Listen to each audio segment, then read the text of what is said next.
किस्मत में मेहनत, ईमानदारी और काबिलियत लेकर बिहार के बच्चा बिहार के धरती पर पैदा लेते हैं। ऊपर वाला भगवान जो है ये बिहार के बच्चों का भविष्य लिखते हैं, लेकिन नीचे वाले भगवान जो है अपने आप को जो भगवान समझते हैं, बिहार के सभी बच्चा का जो है वो भविष्य खराब करते हैं। पेपर लीक, अनेकों प्रकार के समस्या। बिहार का नहीं, इस देश का सबसे बड़ा एग्जाम बीपीएससी का पेपर आज लीक हुआ है। इस बिहार का नहीं, पूरा देश का सबसे बड़ा टीचर रणधीर सर हैं हमारे साथ। इनसे बात करने से पहले सबसे पहले जो है इनका मेहनत हम दिखा देना चाहते हैं। ये है इनका मेहनत।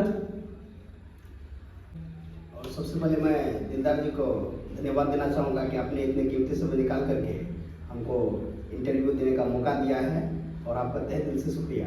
इस सर जो है वो लगभग जो है 200 बच्चों को शिक्षा देते हैं। किस प्रकार से शिक्षा देते हैं सर आप? देखिए, सबसे पहले मैं आपको ये बता दूं कि जो मेरे संस्थान है जीनियस कोचिंग सेंटर, यहाँ पे 1 से लेकर 12 तक की शिक्षा दी जाती है। मैं जो अपने कोचिंग में हूँ कई सारे शिक्षक को रखा हूँ, उसके माध्यम से बच्चों को शिक्षा दिलवाता हूँ। और जो मेरा अपना मेन पर्पस है शिक्षा देने का बच्चों को, कि समाज में जो अभी तक शिक्षा के धारा से बहुत पीछे हैं, जो अभी तक नीचे हैं, जो समाज के मतलब जो निचले लोग हैं, जो अभी तक शिक्षा की मुख्य धारा में नहीं आए, चाहे वो किसी भी वर्ग से हो, उसको आगे लाना। और अभी तक ऐसे बच्चे जो शिक्षा का जुनून रखते हैं, शिक्षा लेना चाहते हैं, लेकिन आर्थिक स्थिति के कारण अभी भी शिक्षा से वंचित है, मैं ऐसे बच्चे को आगे बढ़ाने का हमेशा प्रयास करता हूँ। और मेरा अपना जो खुद का अनुभव है कि मैंने जब कई सारे गाँव में घूमा, कई सारे गाँव को देखा, बच्चों को देखा, बच्चों के पारिवारिक पृष्ठभूमि को जब देखा, तो मैंने ये अनुभव किया कि शिक्षा में आर्थिक स्थिति भी बहुत मायने रखता है। जिसके वजह से मैंने अपने इस चीज़ को सोचते हुए, जो विकलांग बच्चा है और जो बच्चा जिसके माता पिता नहीं है और जिसका 5 बेटी है, जो आर्थिक रूप से बच्चे को नहीं पढ़ा पाते हैं, उसके लिए मैंने अपने कोचिंग की तरफ से उसको निःशुल्क शिक्षा की व्यवस्था किया है। और हमेशा मैं करता रहूँगा कि अगर जो बच्चे इसके माता पिता नहीं हैं, जो विकलांग है, जो इसके बेटी की संख्या ज़्यादा है, अगर वो इच्छा रखते हैं, पैसा नहीं है, उसको मैं फ्री कराऊँगा। कम से कम बिहार में कम से कम रणधीर सर आगे आए ना। जिसके पास पढ़ने का पैसा नहीं होता है वो गरीब बच्चा को जो है फ्री ऑफ कॉस्ट जो है अपना कोचिंग में पढ़ाते हैं। सर आप एक टीचर हैं, बीपीएससी दुनिया का सबसे बड़ा एग्जाम का पेपर लीक हो जाता है, आपके पास बच्चा आता होगा, उस टाइम कैसा महसूस करते हैं? देखिए, जहाँ तक मैं आपको बता दूं कि मैं उस रैंक के बच्चे को नहीं पढ़ाता हूँ कि बीपीएससी वाले, लेकिन कई सारे मेरे दोस्त हैं जो लिखा है, और पेपर लीक का मैं खुद ही शिकार रहा हूँ। मैं बीपीएससी टीआरई 3 में मेरा जब सारण जिला में एग्ज़ाम हुआ था, उस समय मेरा बहुत अच्छा एग्ज़ाम गया था, लेकिन बीपीएससी एग्ज़ाम रद्द होने के कारण आज हम लोग मेरिट से वंचित हो चुके हैं। तो देखिए, सबसे बड़ा रीज़न क्या है कि बिहार में सिर्फ पेपर लीक ही नहीं, बड़े पैमाना पर शिक्षा के क्षेत्र में भ्रष्टाचारी, घुसखोरी एकदम बड़े पैमाना पर फैला हुआ है। तो मेरा अपना मानना है कि सरकार को सबसे पहले अगर किसी क्षेत्र में काम करना चाहिए तो वो शिक्षा के क्षेत्र में काम करना चाहिए, क्योंकि जब तक हमारे समाज के हर एक पैदान तक शिक्षा नहीं पहुंचेगी, भ्रष्टाचार नहीं मिटेगी, तब तक हमको नहीं लगता है कि एक अच्छे समाज और एक अच्छे जिला और एक अच्छे राज्य का हम कल्पना कर सकते। और जहाँ तक बीपीएससी का बात रहा पेपर लीक का, तो मैं सरकार से यही विनती करूँगा कि जो बीपीएससी पेपर लीक होता है बार बार, गरीब युवा, जो कमजोर वर्ग के लोग हैं, जो मेहनत करते हैं, जिसके पास बड़े पैमाने पर पैसा नहीं होता है, वो आगे चल के आना चाहते हैं, तो वो दबे कुचले समाज में रह जाते हैं। आपके पास 2 टीचर हैं, कितने क्लास तक के बच्चों को आप पढ़ाते हैं? देखिए, ऐसे हमारे पास कुल मिलाकर के 4 शिक्षक हैं, जो कि 1 से 8 तक में 2 टीचर पढ़ाते हैं, और 9 से लेकर के 12 तक में 2 टीचर पढ़ाते हैं। और कुल मिला के हमारे संस्थान में टोटल 4 टीचर हैं, सभी मिलाकर के।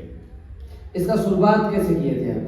देखिए, सबसे पहली बात, शुरुआत करने के पीछे एक रीज़न था कि मैं बहुत लंबे समय से कोचिंग सेक्टर में जुड़ा था, कि जिस समय इसकी शुरुआत के बारे में हम सोचे थे, उससे कई पहले हम शुरुआत कर चुके थे, लेकिन अपना रियल लाइफ भागदौड़ की वजह से, कि कभी बाहर चले जाना पढ़ाई के लिए, कभी, और जहाँ तक गांव का बात रहा, मेरे सोसाइटी का बात रहा, तो हम शिक्षा से 2011 से इस लाइन में जुड़े हुए हैं। और आप सोचिए कि हम जिस समय 10 क्लास में थे उसी समय से ट्यूशन पढ़ाते हैं, अपना पढ़ा करके आर्थिक स्थिति भरण पोषण करने के लिए, कि हमने इसको चुना और करते करते धीरे धीरे बाहर गए, पढ़ाई किए। और 2020 में जब लॉकडाउन लगा तो उस समय हम देखते थे गाँव में शिक्षा का स्तर बहुत स्थिति खराब हो गई थी, क्योंकि आपको भी पता होगा दिलदार जी कि जो स्कूल है स्कूल सेक्टर बंद हो गया था, सभी जगह कोचिंग संस्थान बहुत जगह बंद हो गया था। तो एक कोरोना काल में गाँव ही बचा था कि जिसको हम घर घर में जाकर के शिक्षा देते थे। और 2021 में जब मेरे पिताजी को कैंसर से डेथ हो गया तो हम सोचे कि अब हम इसी सेक्टर में काम करेंगे। और मेरा पहले से भी अपना खुद का मोटो था कि हम लोग 2011 से इस लाइन में काम कर रहे थे कि हम शिक्षा को धरातल पे लाएंगे। और इसका प्रमाण हुआ कि हम इसको सोचे। इसमें बहुत सारे परेशानियां भी आई, बहुत सारे लोग ताना भी मारे कि नहीं हो सकता है, लेकिन हमने किसी का बात नहीं सुना, उसको एकदम अपने माइंड में सेटअप करते हुए और आज समाज के शिक्षा हर एक वर्ग में दिए ही नहीं, धरातल पे ला दिए हैं। और ऐसे बच्चे को शिक्षा के क्षेत्र में आगे लाए हैं जिसके घर में आज तक शिक्षा का अलग जगह भी नहीं है। ऐसे ऐसे बच्चे को हम शिक्षा में लाए हैं। और मेरा अपना देखिए खुद का मोटो है कि हम अपना जीवन में हमेशा सोचते हैं कि शिक्षा जब तक हर एक व्यक्ति के पास नहीं होगा, चाहे वो किसी धर्म से, किसी मजहब से, किसी जाति से हो, तब तक हमारा एक अच्छे समाज का निर्माण नहीं हो सकता है। और एक अच्छे समाज का बुनियादी ढांचा तैयार करने के लिए हम सबसे पहले प्राथमिकता शिक्षा को दें। जब कोरोना काल में बिहार के सभी नेता बिहार में अपने फैमिली के साथ पूरा बस टूर कर रहे थे, तो कोरोना काल में जो है रणधीर सर जो है बच्चों को शिक्षा घर घर जाके पहुंचा रहे थे। और घर घर जाने में बहुत बड़ी समस्या भी होती थी। कोरोना काल में बहुत सारा दिक्कत भी, कठिनाई का सामना भी करना पड़ता था, मास्क लगा के जाना, लेकिन फिर भी बच्चे को सोशल डिस्टेंस का पालन करते हुए दूरी में बैठा करके बच्चे को शिक्षा बाधित होने नहीं दिए। जहाँ तक सरकार के गाइडलाइंस का पालन करते हुए भी बच्चे को शिक्षा में बाधा नहीं पहुँचने दिए हम। और बच्चे को कोरोना काल में हर संभव शिक्षा देने का प्रयास किए और बच्चे भी और गार्जियन भी मेरा साथ बहुत अच्छे तरीके से दिए। बिहार का नहीं पूरा देश का सबसे भविष्य में सबसे बड़ा एजुकेशनल चलाने वाले, खान सर को भी पार करने वाले हमारे रणधीर सर जो है आज बोल रहे हैं कि कोरोना काल में जब सोनू सूद जो है बिहार के सभी बच्चों का मदद कर रहे थे, तो उस टाइम जो है रणधीर सर जो है घर घर जाके जो है बच्चों को शिक्षा दे रहे थे। सुनने में आया है कि सर आप जो है शिक्षा के अलावा भी और भी स्पीच भी देते हैं।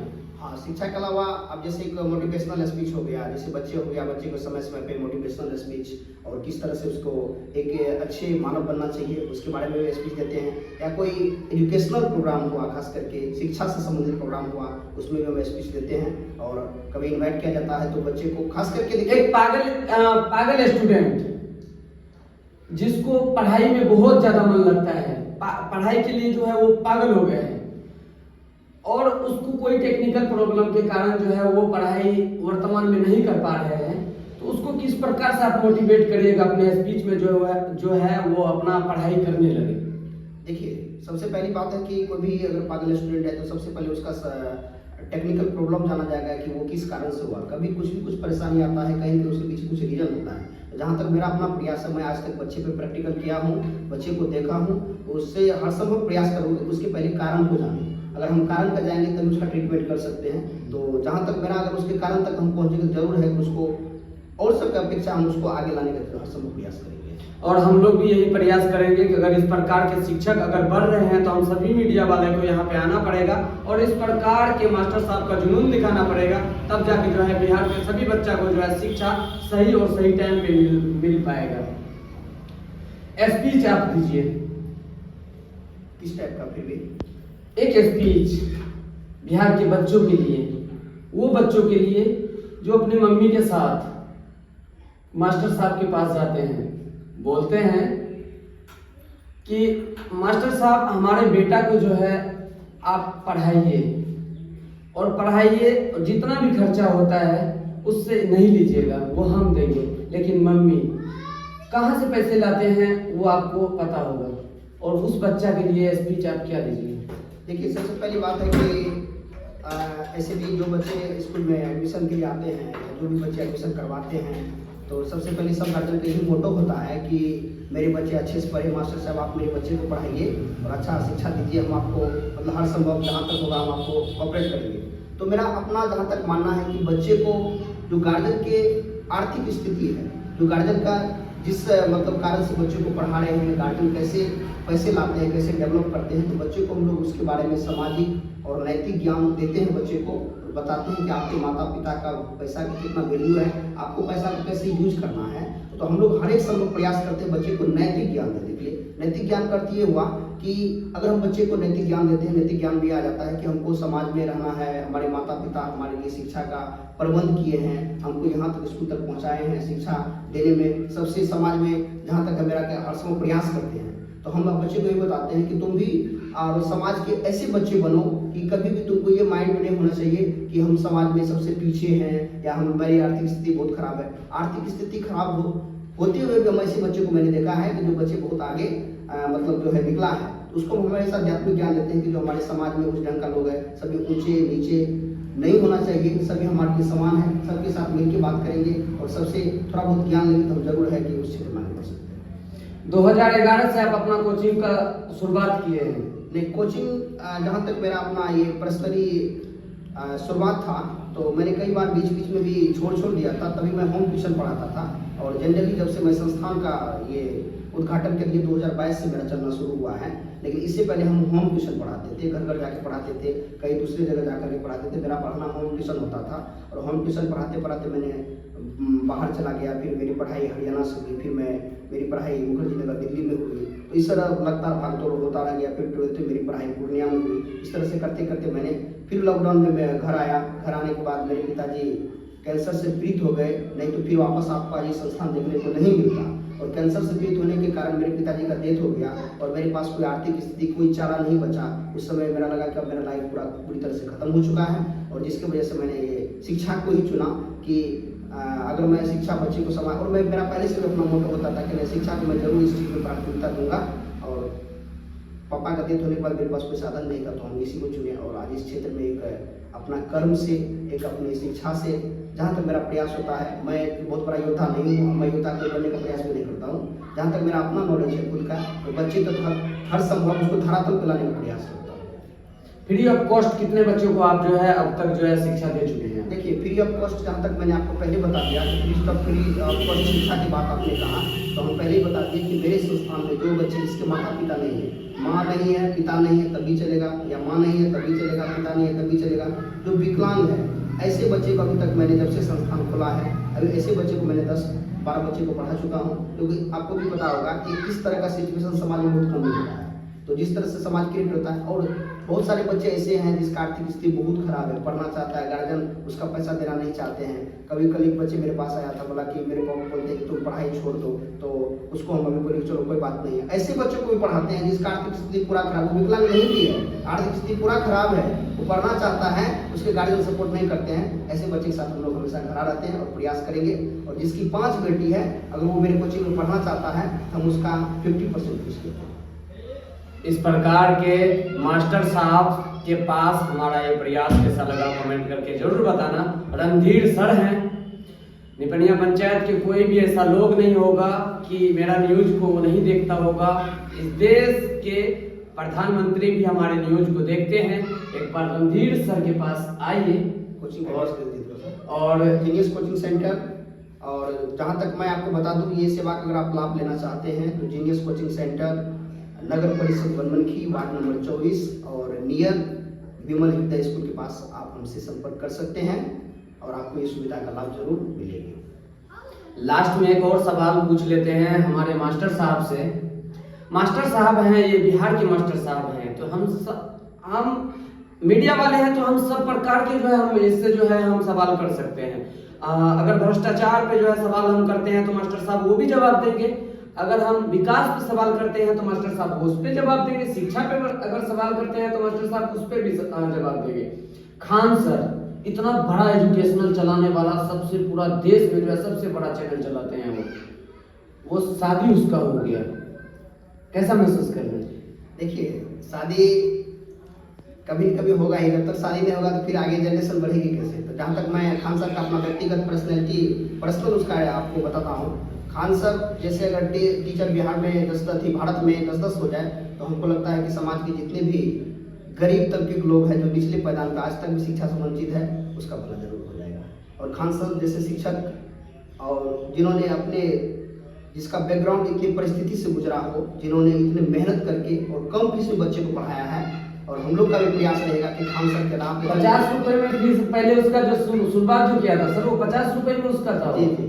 और जहाँ तक हम लोग का भी प्रयास रहेगा कि खान सर के राहों पे चले, खान सर तो नहीं बन सकते हैं, लेकिन खान सर के राह पे चलने का हम लोग जरूर प्रयास करेंगे, क्योंकि गुरु जो होता है, गुरु का शिष्य हमेशा शिष्य होता है। शिष्य लेकिन अपने क्षेत्र में गुरु बनने का प्रयास जरूर करता है। और मुझे आशा है कि खान सर ने जो आज शिक्षा बिहार में शिक्षा का परचम लहराया है, पूरे भारत में शिक्षा का परचम लहराया है, इतने बड़े बड़े एग्जाम यूपीएससी से लेकर यूपीएससी इतने कम फीस में पढ़ाते हैं, वो काबिल तारीफ है। कितना उसका परसेंट खुद बहुत कम है। रणधीर सर शादी कब करने वाले? और अभी शादी के बारे में कुछ ऐसा सोचे नहीं है, शादी का कोई अभी परफेक्ट कोई फॉर्मूला नहीं है, क्योंकि जीवन का जो मेरा मुख्य उद्देश्य है कि अभी हम समाज में मेरा अपना अभियान चल रहा है। जहाँ तक मेरा प्रयास है कि हम जब तक उस बच्चे को वहाँ तक नहीं पहुँचा दे जो अपना मेरा अपना खुद का ड्रीम है कि बच्चे को, जहाँ तक समाज में अभी भी बहुत सारे बच्चे हैं कि उसको पढ़ जाते कि शादी ब्याह होना नहीं होना कभी न कभी तो होगा ही, लेकिन अभी ऐसा 2-3 साल 4 साल इसके बारे में कुछ हम नहीं सोचे हैं। रणधीर सर अभी जो है शादी के बारे में नहीं सोचे हैं कि बिहार के बच्चों को शिक्षा किस प्रकार से दिया जाए, इस प्रकार से जो है ये मेहनत कर रहे हैं और ये मेहनत जो है एक न एक दिन जो है सक्सेसफुली सफल होंगे। बाकी यहाँ से हमारा ये प्रयास back camera recording, ground reporting दिलदार का कैसा लगा कमेंट करके जरूर बताना। धन्यवाद। जय हिंद।